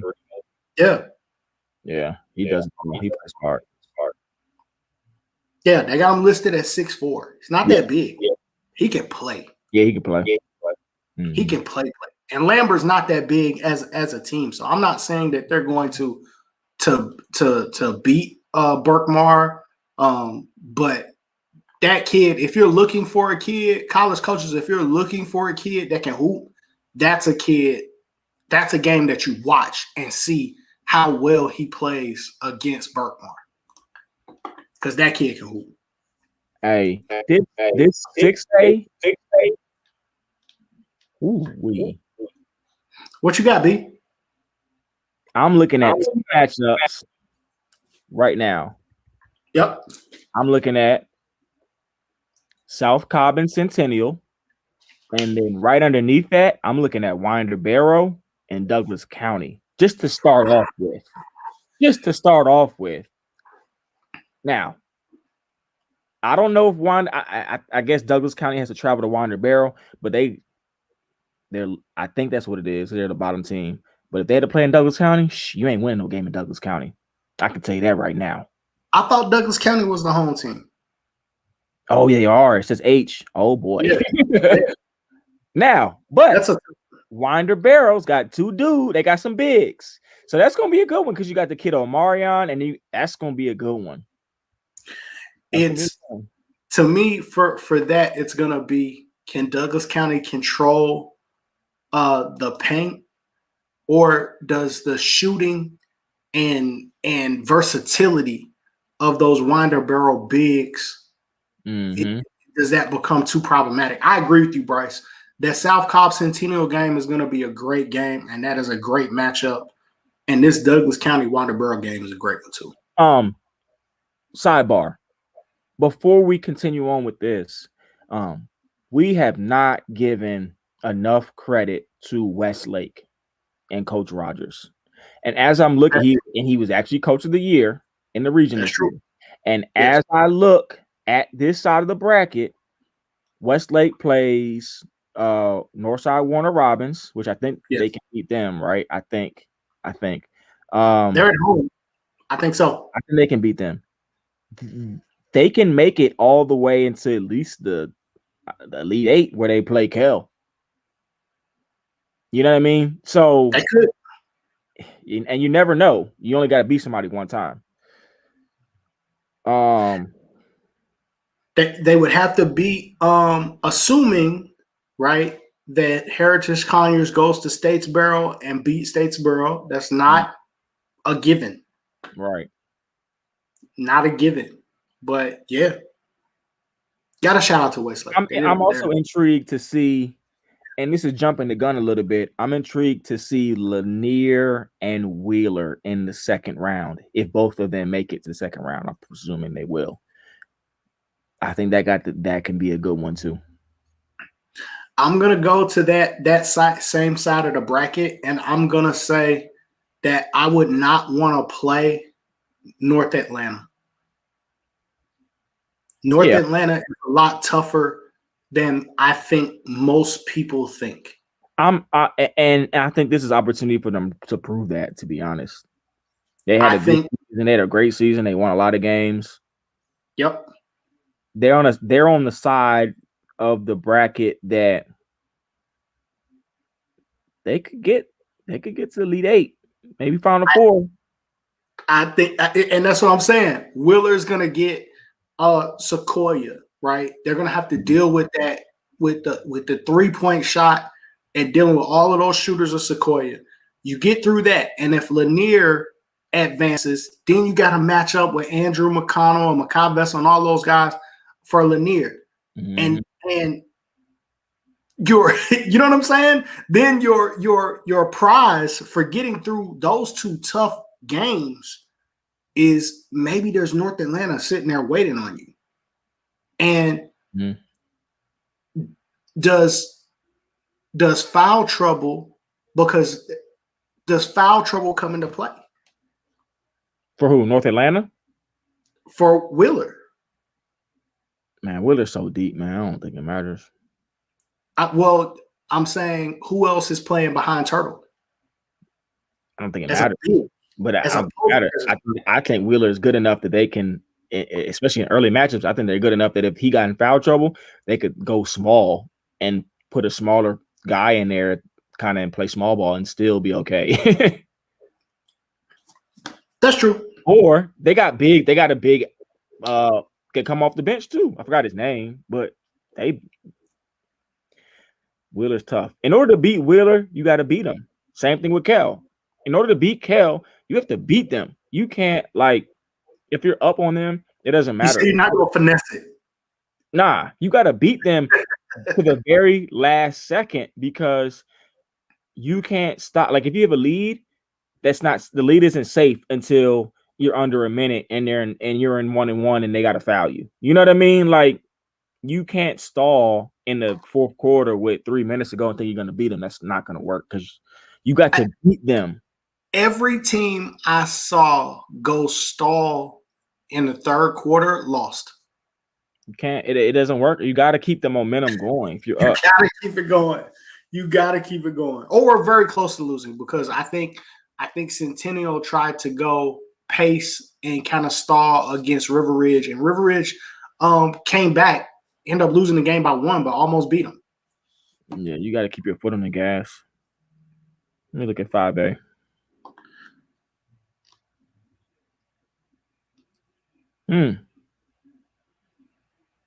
I would think that I got shout out to Grovetown too in 6A. They still here, still battling. That at least on this one side of 5A, Tri-Cities is the favorite to win that. I don't see anybody that I think can deal with them early on. On the other side, Eagles Landing is going to be tough. And very. And Woodward Academy is going to be tough. Eagles Landing is going to be extremely tough. So just be ready. Buckle up. Buckle up. Eagles Landing is going to be tough. Like that's not going to be fun for somebody. No. It's not going to be fun. And they're playing. They're a home team too.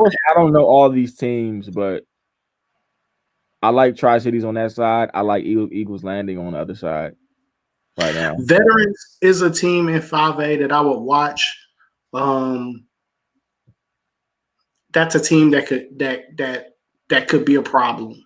I haven't seen Calhoun, so I'm not sure. But Veterans is a team on that side of the bracket that I would watch. I'm with you on Tri-Cities. I would never sleep on St. Pius though. I wouldn't. No. I wouldn't. They're gonna run their stuff. They're gonna be prepared. They're gonna be ready to play. Like I wouldn't. But Eagles Landing could win this whole thing. Yeah, they can. Mm-hmm. How great would that be to see Tri-Cities and Eagles Landing for the championship? Yeah, that would be good. There's a lot of teams, though, and as I'm looking at this, there's a lot of teams in 5A that I didn't see this year. That's what I say. 5A look like Locke's expertise on this one because there's a lot of teams, and I'm sorry, just COVID. Yeah. Like I didn't see nearly as many games as I normally would. I think I only saw Fayette County in 5A, honestly. And yeah, I don't know any of these teams, so I can't even call that. I've seen Warner Robins. I've seen Tri Cities. I think I saw Miller. I think I saw Miller Grove, and I saw Miller Grove. I've seen St. Pius. yeah, I don't know who wins this. I have no clue. I've seen Dutchtown on tape. But I've seen Eagles Landing. Whew. Yeah, Damn. yeah, that's gonna be a lot of smoke right there. That's a problem. Eagles Landing is a problem. 5A. What about 4A? Locke is still on Valentine's Day. He is. I saw Doherty. Doherty is good, bro. I haven't seen him. Doherty is good. Yeah, Chapel Hill is a sleeper. I agree with that. Chapel Hill can make some noise for sure. Yep. Yeah. I'm looking at 4A right now. Is this 4A or 5A? Hold on. 4A. Yep. Doherty is good, 4A. Miller Grove. Oh, Miller Grove is 4A. Miller Grove could win this. Mm-hmm. Yeah, I haven't seen a lot of those schools. Monroe, all right, aren't they? You know, I get them Albany schools. Yeah, that's a lot of expertise, bro. 3A. Let me look at 3. Of course, Westside Macon and Doherty I've seen. And see, we getting into these schools that I have not seen before. Normally I would see Carver, and I ain't seen Carver this year either. Nah, I ain't seen Carver. I ain't honestly even heard of them this year. So none of the Savannah teams could travel, and normally you would see them. Salem is good. Windsor Forest is always good. You looking at what you looking at? 4A, right? I'm looking at 3A. Okay. Grove's got a killer, a big man that's a killer. GAC? Are they solid? I didn't see them this year. Saw some tweets on them. I didn't see them this year. I don't know many schools in the 3A. This is like, again, Cherokee Bluff got a big like a 6'9" kid that I think is pretty good. Yeah, they do. Mm-hmm.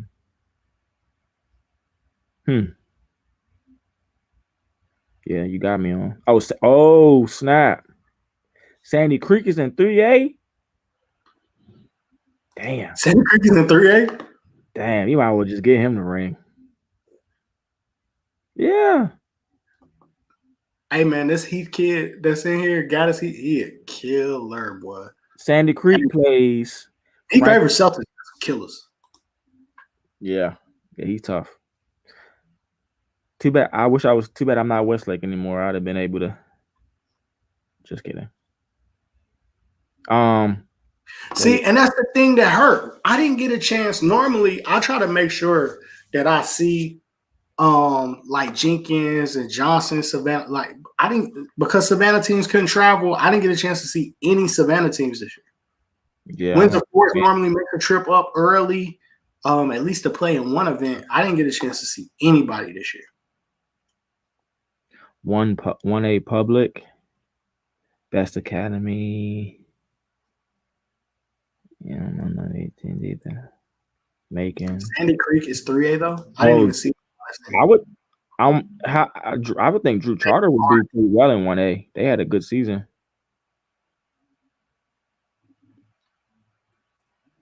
Hey, what do we think about Sandy Creek? Bruh, Sandy Creek gonna win state championship. They don't win state championship for what I just seen. Bruh, you got a McDonald's All-American, a point guard is going to play at Washington. It was at the Pac-12, whatever it's called, Pac whatever, forgot. Bruh. And they got another Division I forward. Bruh, there's no reason why he does not win the state championship this year. So are we willing to talk about what happens if they don't?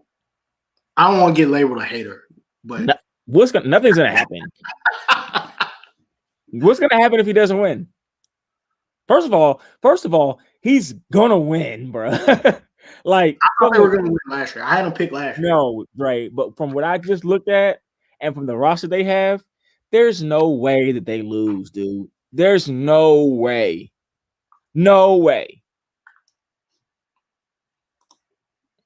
Don't matter to me. And if he does lose, nothing's gonna happen. If they don't win it this year, I don't know. Well, I can't say I don't know that they get one. I don't know. But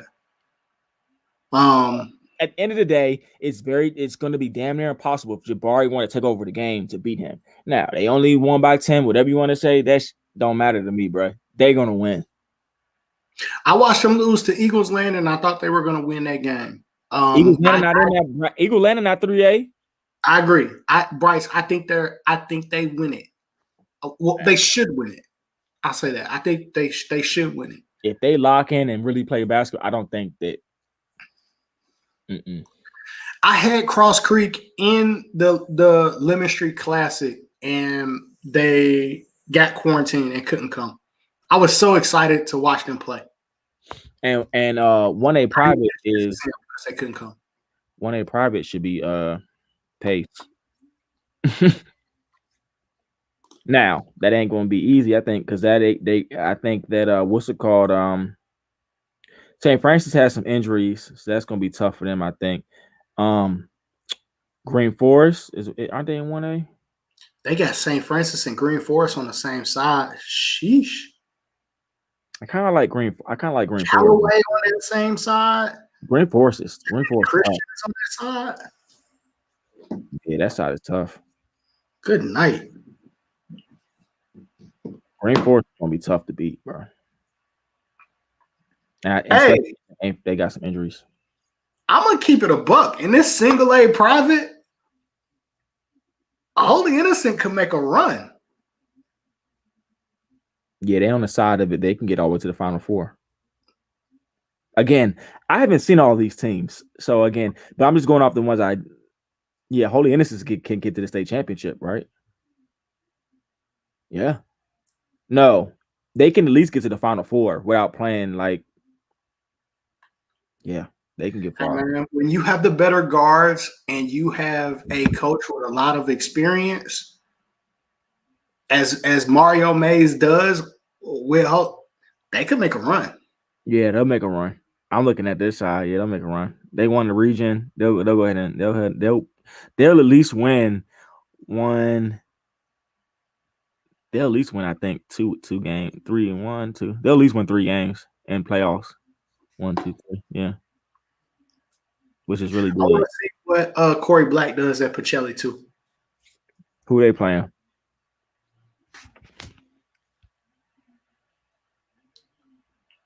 Some of these schools I never heard of. Bro. Yeah, Deerfield, Windsor. I'm not sure who that is in the first game, but they're on the same side of the bracket as Providence Christian, North Cobb Christian, Mount Pisgah. Like those some quality schools. Yeah. Wow. I didn't even see Pace. I didn't see Pace on that bracket. Maybe I'm blind. Well, I am blind, but I still think they're gonna win. Pace is tough. Yeah, Lubbock, Columbia. Nah, Pace tough, bro. just because you gave them 23, don't mean they ain't good. Sure, I gave plenty of people 20, and I still got my ass beat and still lost.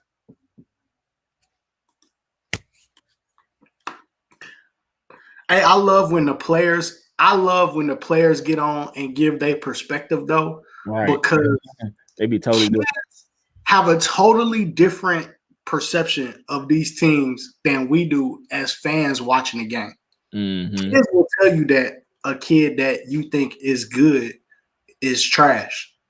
It's always odd to me who the kids respect and who they feel like is really good versus who we kind of see as good. And I always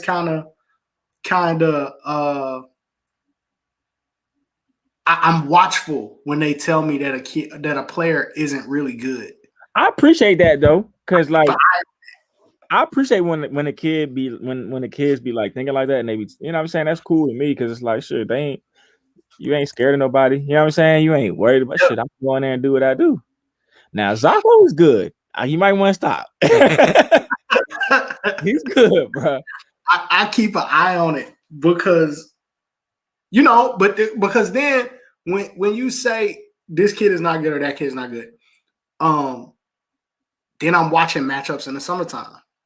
Mm-hmm. You know what I'm saying? I'm watching is it something between this kid and another kid, or when I watch other players guard that kid, are there other guys that don't really respect him either?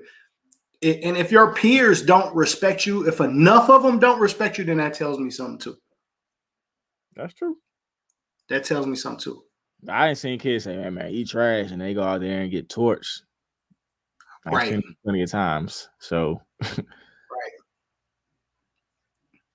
Hey, man. Yeah. Hey, I'm not. I'm gonna have to come see you because you saying that you and I like how you talking. I'm cool with it. But now I'm gonna have to come see you. And if I come see you and you ain't about that action, don't come on here typing no more, bro. Talking about you better than a lot of these cards. When I show up to the AAU game or wherever it is, you better be about that action. Okay. Hey, Zocco tough, my guy. He tough.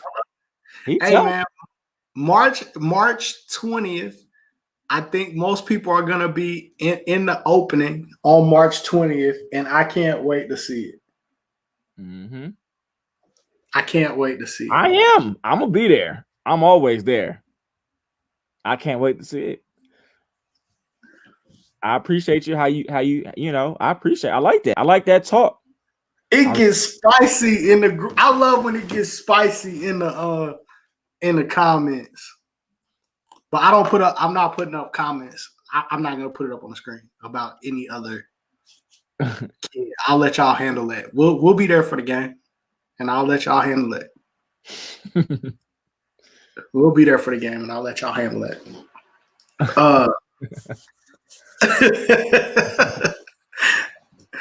Matter of fact, I might hit Sean and make sure the matchup is set.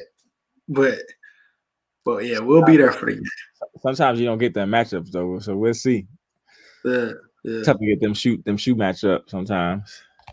No, they got a good squad though. Who we play with? John, you still with D Favors, ain't you? That D Favors, they 16U team coming up 17U. They got some talent. Yeah, they was loaded. Yeah, I ain't being slick, bro. I don't be slick. That team, but I'm pretty sure he playing with Team Carroll again. Team Carroll, they got their roster because I talked to the coach, so they probably be tough too. Oh, if you a free agent, I'm getting on your line. Yeah, I know who I am. I'm getting on your line. You a free agent. I'll be on the line then. I'll let you right after the show. But no, I think I don't, I wouldn't post a comment about any other player, but I love the action though. Yeah. That's cool with me. That's cool with me. I feel like that's what high school kids supposed to do anyway. You know what I mean? Like I grew up in the era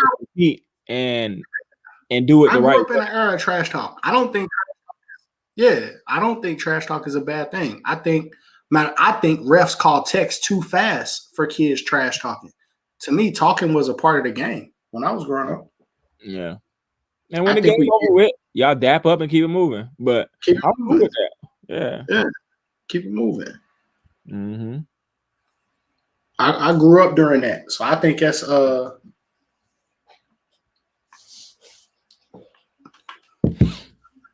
Yep. Hey, guess what though? We can always go back and look at these comments. So they're not going nowhere. So when we see you in the gym, you better at least have 10 points. And some dimes. B, what I want to make sure we close too with something good. The NCAA, it looks like will be extending the dead period until May 31st. Mm-hmm. Which is not good to me. I don't necessarily like it either. Do you believe that there will be a live period for high schools in June and also for AAU in July? I think so. I don't think you can continue. Here's how I look at it too. You have a Final Four coming up. We have March Madness coming up, and you are now allowing what they say 25% capacity to go watch the games. Well, Yes. you're letting people go watch those games. I feel like you should let coaches go watch these. I mean, that's just the way I feel about it. And I mean, it is what it is. So I do think there will have some live periods. But I think it's still going to be messed up because now if you're a rising senior, you'll be okay if you can go play in June and July. But what if you're unsigned? I think that you are going to. I think so. They said that they were going to send out some more correspondence on April 15th, right? Isn't that what it said? But by April 15th. Yeah, and I don't think the communications that we have seen have been official announcements from the NCAA yet, though. They haven't. It was from the Athletic. It was no. NCAA, no, NCAA tweeted it out. I think they tweeted it out. They tweeted the same thing. Okay, gotcha. They did. They tweeted it out. But my thing is, if you're going to have a live period in June and July, which is cool with me, can you just let us know by April? You know what I mean? Because kids have decisions to make. I agree with you, bro. Just let us know. What the NCAA did and what GHSA did last year, to me, really messed up a lot of stuff. When you just kick the can down the road, when it's like, oh, we're going to extend that period until this time. And then you wait until a week or two before that time period, and then you just extend it again. Like, just tell us what you're planning to do. Tell us what you're going to do. Just tell me, like, if you're going to do a live period in May or June or July or whatever the case, just say it so we can plan accordingly. Because let's say a kid says, well, shit, I might go JUCO, but if I can plan a live period in May, you know what I mean? Like, that's all we're asking for. That's it. Because then we can help try to guide somebody in the right decision to make. Or, I might reclass and go post grad if I know I can play a live period in July and in June and play in front of college coaches and go reclass. I might. So we just need something that we can go off of. You know what I mean? Like, it don't have to be April. It don't have to be April. Just tell us something, please. Because normally coaches and parents and coaches know that a kid will say, I'm going to play in March. I'm going to play in live periods in April, and I'm going to make my decision, whether that's committing, reclassifying, junior college. I'm going to make my decision in the end of April. Now we're like, I don't know what to tell you to do, really, because you know what I mean? Like, we're just going to play it out. And the crazy thing is, like, I'm having a conversation with somebody, and it's like, well, I think he'll be okay because – you know, he's a big guy, and big guys are always in need, which they are.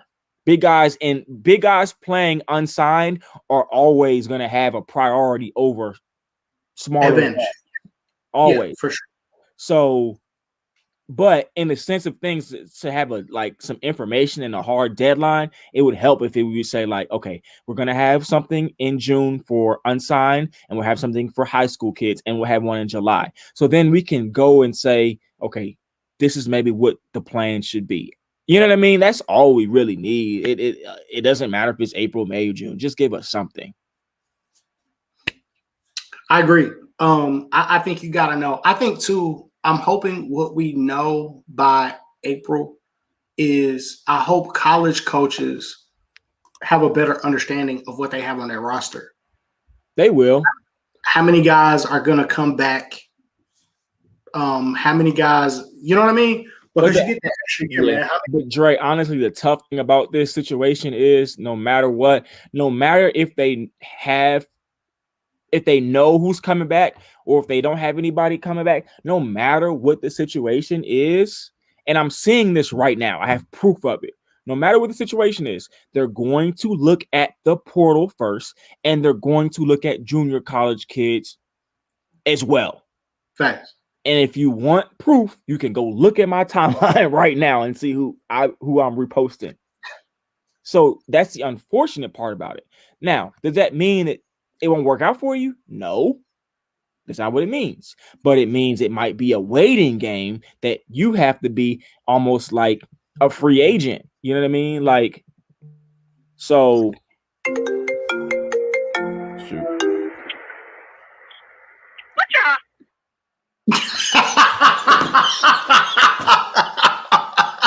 No, B. No, B.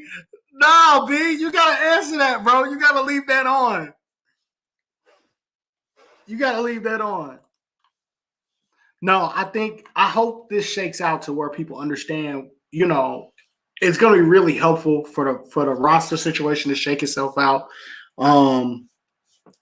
Because then too, you're gonna have not only did, you know, the Division I guys get an extra year, JUCO guys got an extra year, NAIA guys got an extra year, Division II got like they're gonna be, you know, guys are gonna be looking at other colleges as feeder programs almost for their school. So like this varsity situation, this roster situation is gonna have to kind of shake itself out. I hope by April or so, it kind of shakes itself out and we understand where everybody is at and coaches are able to kind of communicate and see where everybody is at. And then we can get off and get coaches back in the gym and on the sidelines. And I think that's kind of held up some offers too. You know, they got to take that roster to 15. Then they got to get it back down to 13. Like it's all going to play a part. So,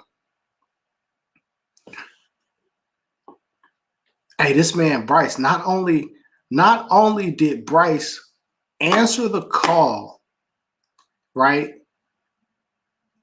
Dropped off.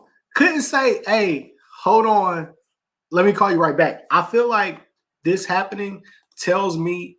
I wonder if that means that last week his Valentine's Day went really good or really bad. I don't know. But we're gonna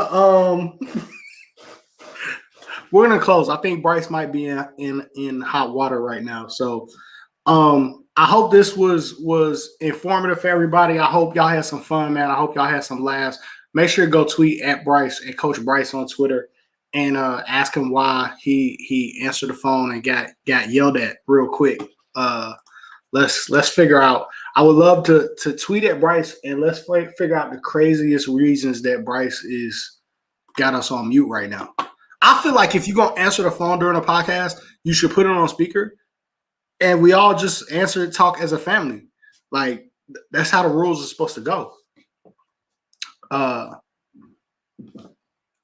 Locke already dissed us. Locke is in the kitchen with an apron on, cooking for somebody, I think. And now Bryce is shut down. So, but I hope everybody is ready to make their decision for AAU.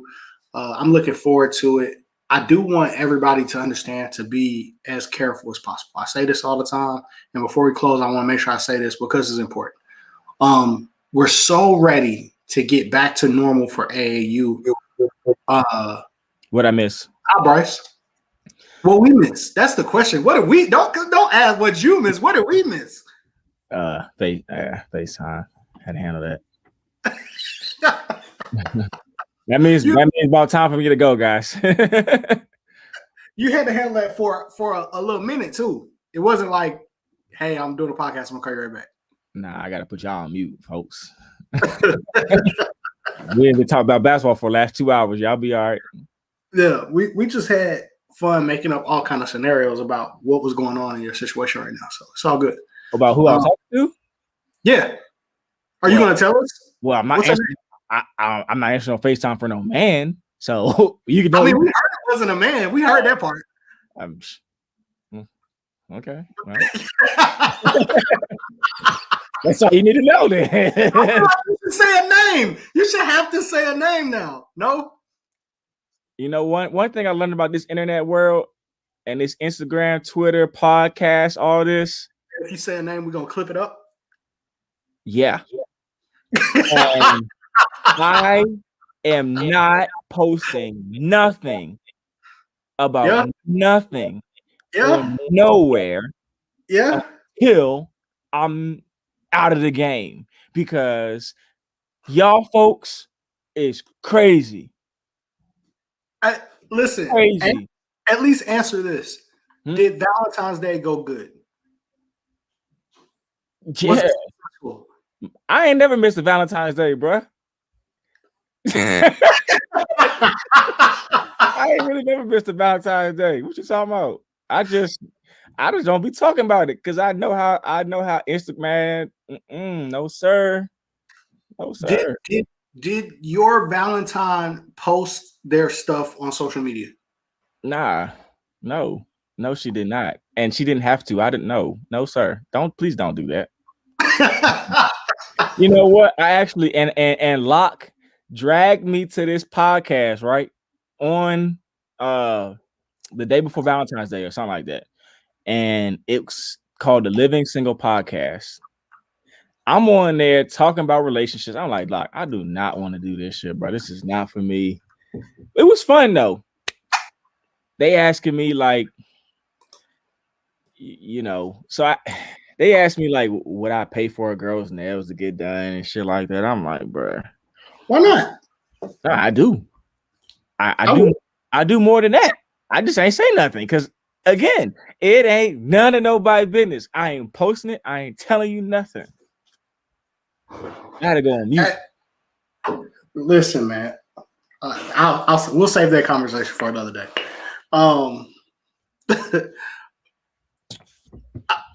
In our rush, I'll take it back to basketball because that's gonna go somewhere. In our rush to get back to normal, I'm just gonna say this: mask up, keep your hands clean, try to keep your distance. It's gonna be great to see everybody in the gym. I can't wait to see all of you guys. I'm pushing to be vaccinated, fully vaccinated by the time AAU season starts. I got a chance. I found an opening. I've got a chance. So, but I've got a chance. For those who want, for whatever reason, right, whether you can't get the vaccine or whether or not you just don't want to take it, I ain't knocking nobody's issue on that. But like, let's not be so happy to see each other that we get reckless and forget what is still going on. So let's care about each other so much that we take care of each other when we see each other. So let's do that.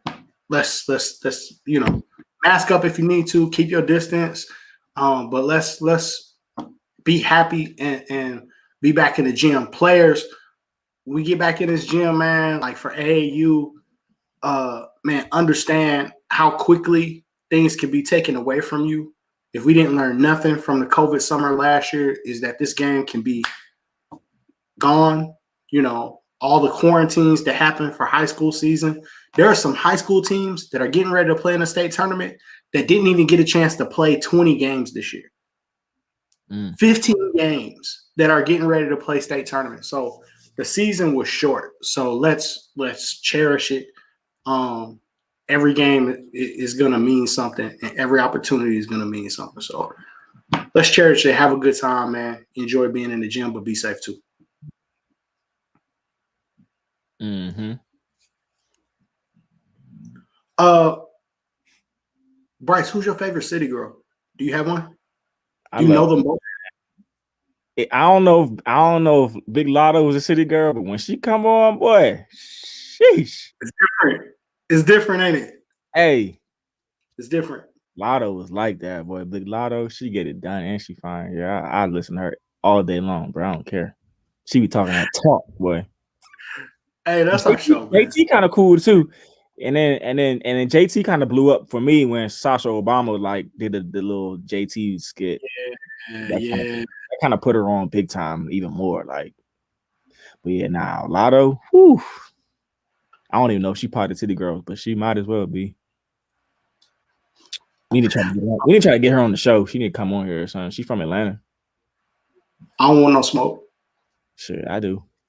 Hey, go ahead, Bryce. Make it happen. I don't know it like that. I can't. I'm good.